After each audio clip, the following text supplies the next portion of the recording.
जी जी बेटा, स्क्रीन नजर आ रही है आपको? तो अब हम स्टार्ट करते हैं जी क्वेश्चन नंबर 2 से। ठीक है, क्वेश्चन नंबर 2 में हमने क्या गिवन है, find the sum of infinite of the following series. अब ये जरा बात गौर ज़हन में रखिएगा, अब इन्फिनिट सम करना है। ठीक है, क्वेश्चन नंबर 2 के दो पार्ट हैं, part number 1 and part number 2, दोनों एक ही पैटर्न के हैं। ठीक है, find the sum of infinite series. Infinite series का आपने क्या करना है जी, सम करके देना है। तो पार्ट नंबर 1 में गिवन है, जरा गौर से देखें, ये है जी 1 plus 3 square x, 1 plus 3 square x plus 9 oh sorry 5 square x square, 5 square x square plus 7 square x cube up to so on. और अब ये फाइनाइट टर्म्स नहीं है, पहले एन पे रुक जाती थी ना, अब ये इन्फिनिट टर्म्स है, इसका कोई एंड पॉइंट नहीं है। अब इसका सम हमने कैलकुलेट करना है। ठीक है, तो देखें जी, उसी तरह लेट एस इन्फिनिट नाम दिया इसको, बेसिकली जो आपने एस नाम दे दिया। देखें ये 3 का स्केयर क्या होता है, 9 लिख सकता हूँ, 25 एक्स स्केयर 49 एक्स क्यूब, ऐसे लिख सकता हूँ बच्चे।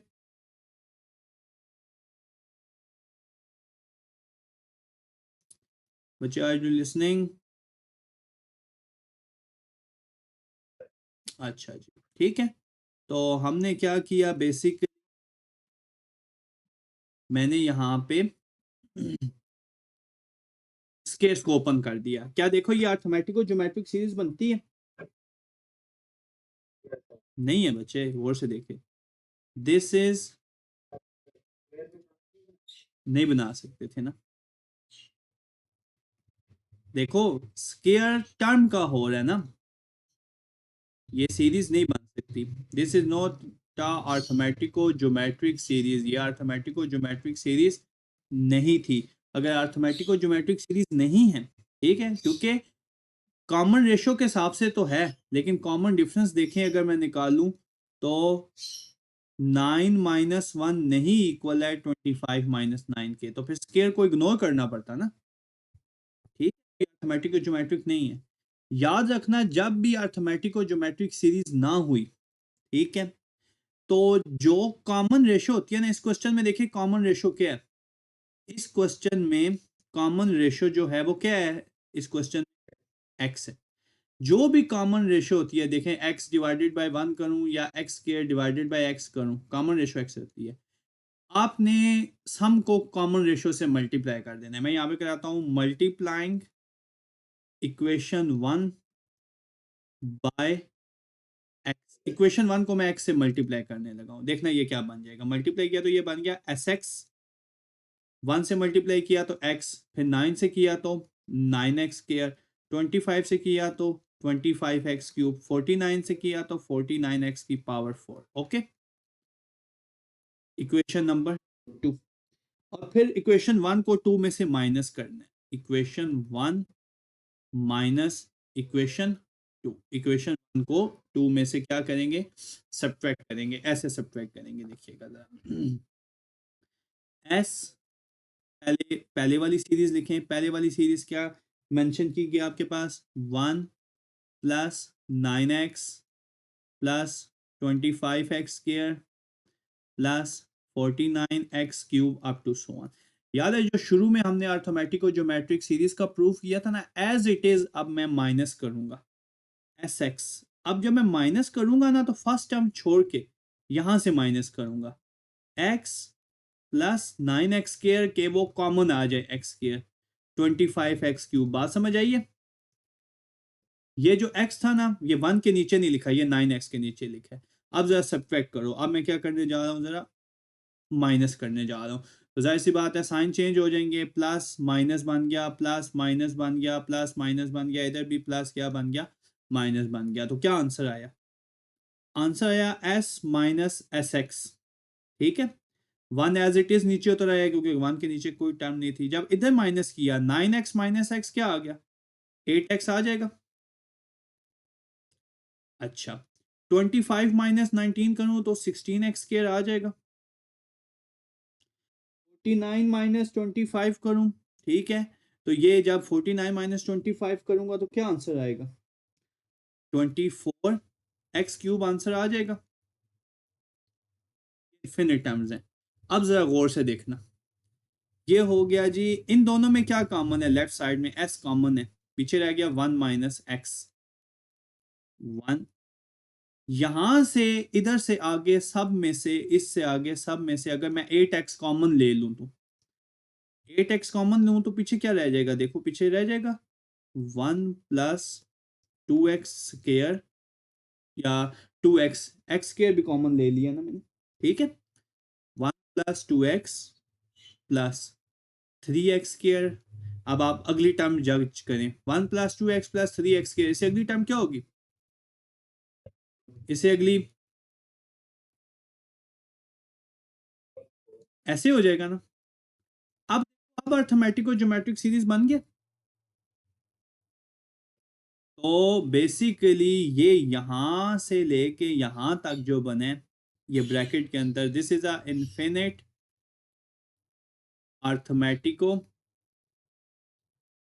अर्थमेटिको ज्योमेट्रिक सीरीज। अब ये यहाँ पे बनी है, पहले नहीं बन रही थी। तो अब जो बन गया इनफिनिट ज्योमेट्रिक सीरीज, तो उसके इनफिनिट सम का क्या फार्मूला होता था, हमने क्या लिखा था इनफिनिट सम का, a by 1 minus r plus d r by 1 minus r whole square, ये सम का फार्मूला होता था ना, हमने प्रूव किया था बिल्कुल स्टार्ट पे 5.2 के पहले। ये नजर आ रहा है आपको, SLO क्वेश्चन भी मैंने लिखाया था, find the infinite terms, sum of infinite terms of arithmetic और ज्योमेट्रिक सीरीज,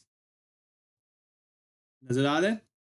तो ये फार्मूला यूज करूंगा क्योंकि अब इनफिनिट टर्म्स होंगी, फाइनाइट टर्म्स नहीं है। तो अब देखें, अब क्या हो गया जी, ये बन गया s इंटू 1 माइनस एक्स, वैसे ही 1 भी वैसे ही 8x भी वैसे ही, और ब्रैकेट की जगह इन्फिनिट का फार्मूला लगा दें, a by 1 minus r plus d r by 1 minus r square. तो क्या वैल्यूज हैं बताएं जल्दी से, a की वैल्यूज क्या है इस सीरीज में, a की वैल्यू है 1, कॉमन डिफरेंस भी कितना है जी 1, 2 माइनस 3 और 2 माइनस 1 1, या 3 माइनस 2 1, और कॉमन रेशो कितनी है, square by x is equal to x। तो पुट वैल्यूज पुट करो, देखो क्या बन गया, ये आ गया जी s into 1 minus x is equal to 1 plus 8x into a की वैल्यू पुट की, a की वैल्यू होगी 1 into 1 minus x plus d की वैल्यू पुट की 1 into x into 1 minus x का होल स्क्वायर, ये होल स्क्वायर है sorry, 1 minus x का होल स्क्वायर। चाहे तो आप और सिंप्लीफाई कर दें, नहीं तो एज सच यही सिंप्लीफिकेशन है, और क्या सिंप्लीफिकेशन हो सकती है, 1 plus 8x by 1 minus x plus 8x square by 1 minus x का होल स्क्वायर, ठीक है।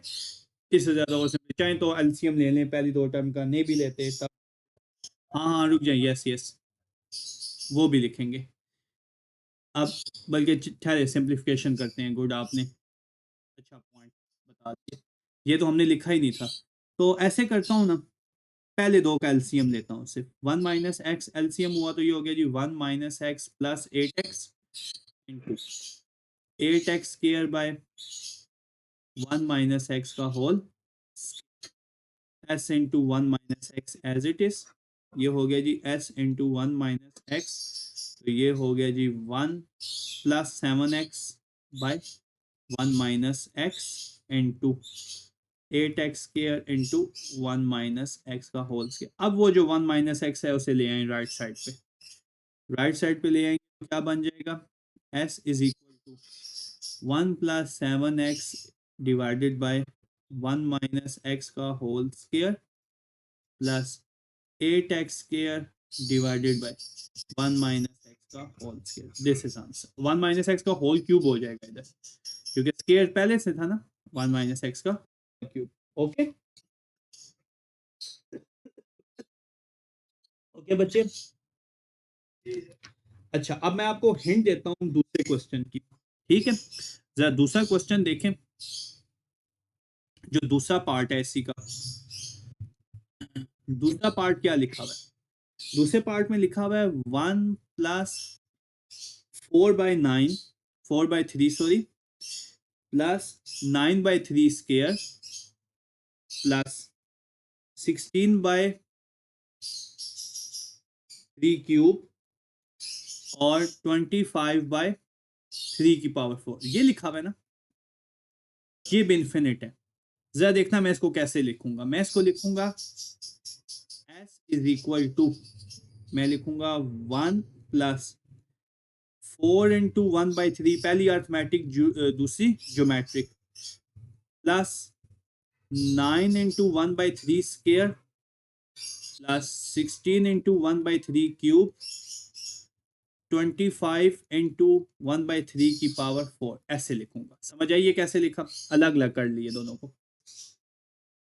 अब पहली वाली अर्थमेटिक, ये अर्थमेटिक अर्थमेटिक अर्थमेटिक अर्थमेटिक, और दूसरी वाली ज्योमेट्रिक, क्या ये अर्थमेटिक और ज्योमेट्रिक सीरीज है?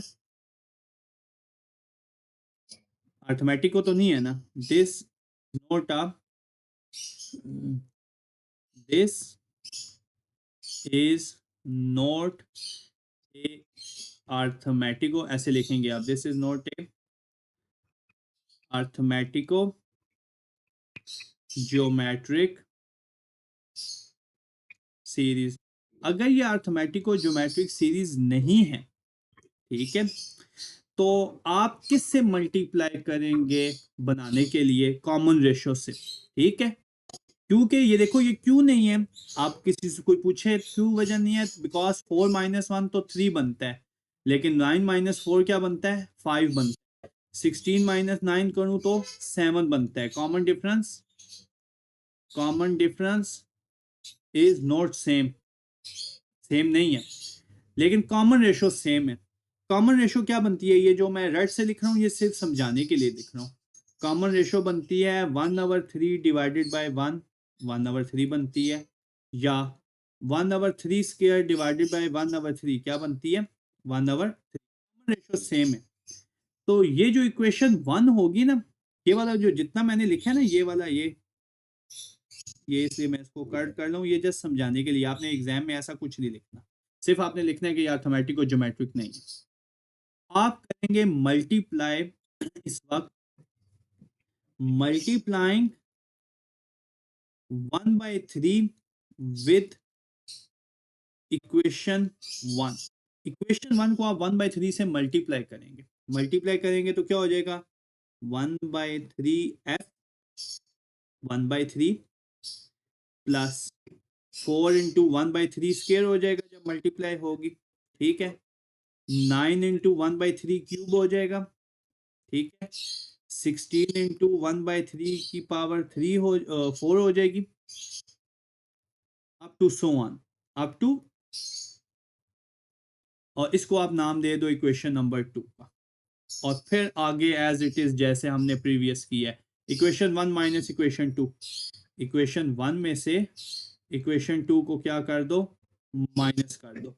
कैसे करेंगे ये देखें जी, s लिखेंगे और नीचे लिखेंगे 1/3s। s वाली सीरीज में क्या आएगा जी? s वाली सीरीज में आएगा 1 प्लस 4 × 1/3 प्लस 9 × 1/3 स्क्वायर प्लस 16 × 1/3 की power 3 up to so on. और जो दूसरी सीरीज है उसमें क्या आएगा?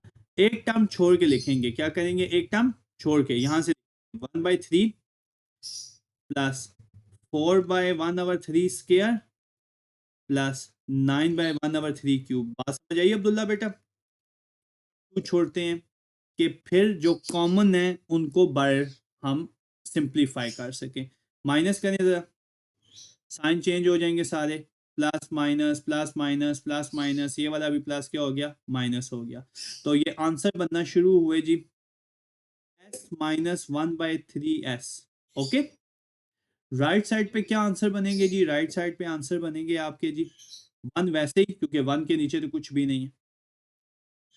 4 1/3 कॉमन आ गया, तो क्या हो गया जी, 4 माइनस 1 इंटू 1/3। बात समझ आई है कैसे लिखे।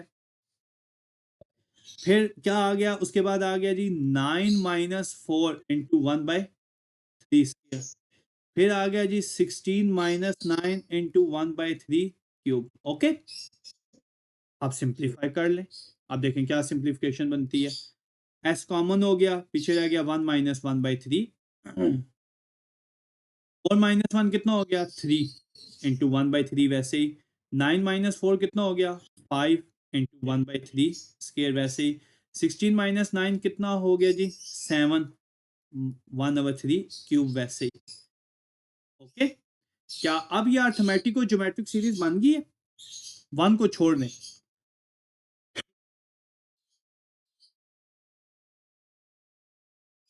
या चले 1 बेशक शामिल कर ले।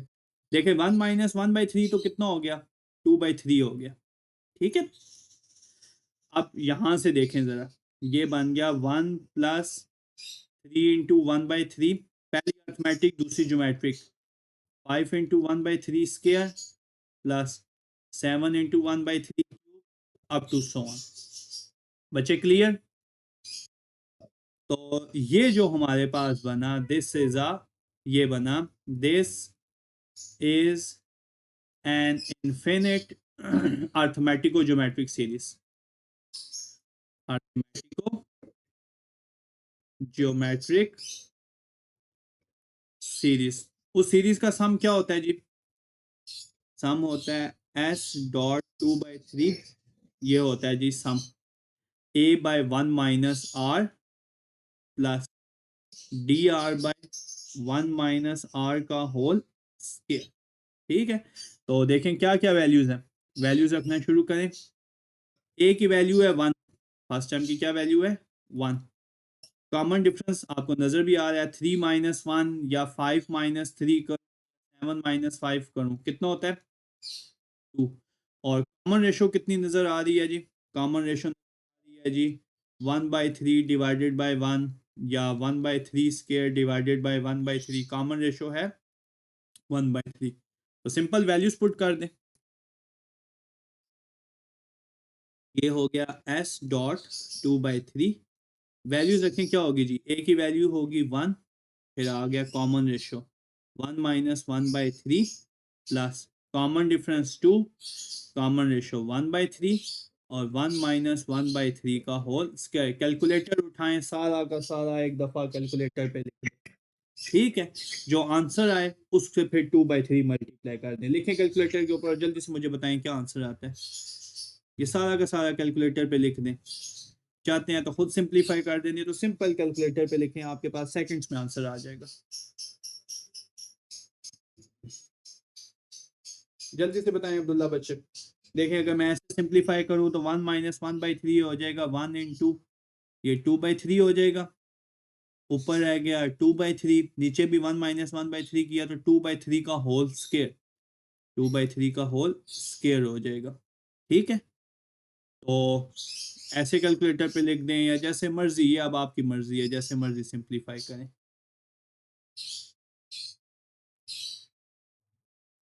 2/3 ये बन गया 3/2, रेसिप्रोकल हो गया। ओवरऑल सारा आंसर 3 आ रहा है। क्लियर। तो ये वाला जो 3/2 था ये उधर जाके मल्टीप्लाई हो गया, 9/2 बन गया आंसर। ये सारा बेशक चाहे आप कैलकुलेटर से, ये जो मैंने टिक किया ना कैलकुलेटर से हल करने, कोई जरूरत नहीं सिंप्लीफिकेशन करने की। ओके, ये आपका आंसर है, समझ आए ये क्वेश्चन इन्फिनिट वाले कैसे करने थे। अब आपने बिल्कुल देखें, इस पे बहुत अच्छे अच्छे क्वेश्चन बन सकते हैं, कोई चेंज भी नहीं है, और एज इट इज क्वेश्चन इस पे चाहें तो हम बना सकते हैं। अब जरा मैं आपको सॉल्व कराता हूँ क्वेश्चन नंबर 3। क्वेश्चन नंबर 3 बहुत इंपॉर्टेंट है लॉन्ग के लिए। ठीक है, क्योंकि उसमें दो बातें पूछी हुई हैं, है तो वो सिंपल, लेकिन क्या पूछा उसने, देखें क्वेश्चन नंबर 3 में क्या पूछा हुआ है। क्वेश्चन नंबर 3 में वो कहता है